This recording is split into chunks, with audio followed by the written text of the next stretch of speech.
ভাজাভুজির পর্ব তো অনেক দেখালাম তোমাদের, তো চলো আজকে তোমাদের সঙ্গে শেয়ার করব আলুর পরোটার রেসিপি, যেটা হবে অনেকটা নরম আর অনেক কম উপকরণ দিয়ে আমি তোমাদের সামনে এটা তৈরি করে দেখাবো। ফার্স্টে আলুগুলোকে সেদ্ধ করে নিয়েছি, তার সাথে পেঁয়াজ কুচি, লঙ্কা কুচি, ধনেপাতা কুচি নিয়েছি, আর নিয়েছি গোটা জিরে আর গোটা শুকনো লঙ্কা। ফার্স্টে আলুগুলোকে একটুখানি এরকম দেখো ভেঙে ভেঙে নিচ্ছি। এবার এটাকে হালকা করে এভাবে মেখে নেবো। এরপর কড়াইতে দিয়ে দিলাম কিছুটা সর্ষের তেল, দিয়ে এখানে দিয়ে দিলাম গোটা জিরে আর তার সাথে দিয়ে দিলাম শুকনো লঙ্কা। শুকনো লঙ্কাটাকে হালকা ভেঙে ভেঙে দিয়েছিলাম এবং হালকা ব্রাউন কালার হয়ে গেলে দিয়ে দিলাম পেঁয়াজ কুচি, লঙ্কা কুচি, সামান্য নুন এবং হালকা একটু চিনি দিয়ে খুব ভালো মতো এটাকে আমি ভেজে নেব।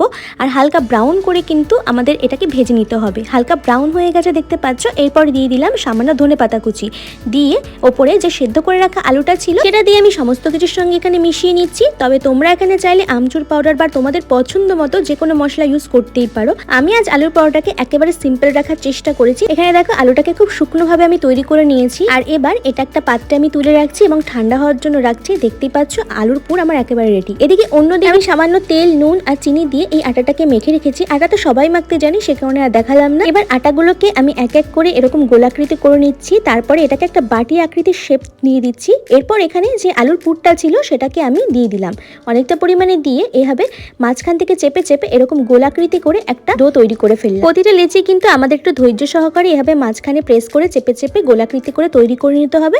আর চলো তোমাদের সঙ্গে গল্প করতে করতে আমার পুর ভরা একেবারে রেডি। এবার একটা পাত্রে এটাকে তুলে রাখলাম। এবার চলো পরোটাগুলো বেলে নিই। ফার্স্টে ওপর দিক দিয়ে সামান্য আটা ছড়িয়ে নিলাম, যেটা এপিটোপির দুপাশে দিয়েছিলাম। তারপর হালকা হাতে প্রেস করে দুপাশেই আমি অল্প অল্প করে বেলে নেব। আর হ্যাঁ, জোরে প্রেস করে করে বেলা কিন্তু একেবারেই যাবে না, হলে কিন্তু আলুর পুরগুলো বেরিয়ে যেতে পারে আর তখন কিন্তু মন খারাপ হয়ে যেতে পারে। রুটিগুলো আমাদের গোল না হলেও চল, শুধু খেয়াল রাখতে হবে আলুর পুরগুলো যেন বাইরে বেরিয়ে না আসে। এভাবে দেখো আস্তে আস্তে বেলে নিয়েছি আর এভাবে অনেকগুলো পরোটাই আমার তৈরি হয়ে গেছে। চলো এবার তোমাদের এগুলো ভেজে দেখাই। ফার্স্টে কড়াইটা ভালো করে গরম করে নিয়ে রুটিটাকে দিয়ে দিলাম। তারপরে এপিটোপিট খুব ভালো মতো আমি সেঁকে নেব। হালকা এভাবে শেখা হয়ে গেলে আমি ওপর দিয়ে দেবো ঘি।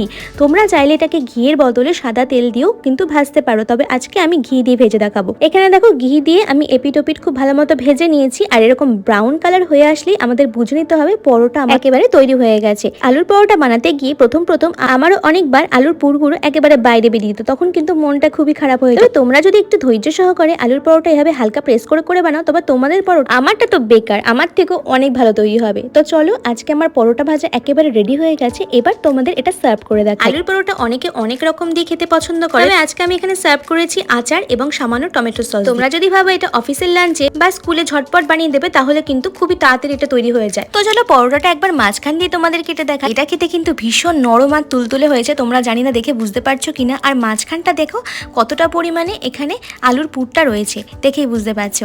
তো চলো আজকের রেসিপিটা এইটুকু। ভিডিওটা তোমরা ইউটিউবে দেখে থাকলে অবশ্যই সাবস্ক্রাইব করে দিও এবং ফেসবুক পেজে দেখে থাকলে অবশ্যই ফলো করতে। আজকের মতো বিদায় জানাচ্ছি, সবাই ভালো থেকো, সুস্থ। দেখা হচ্ছে পরের রেসিপিতে।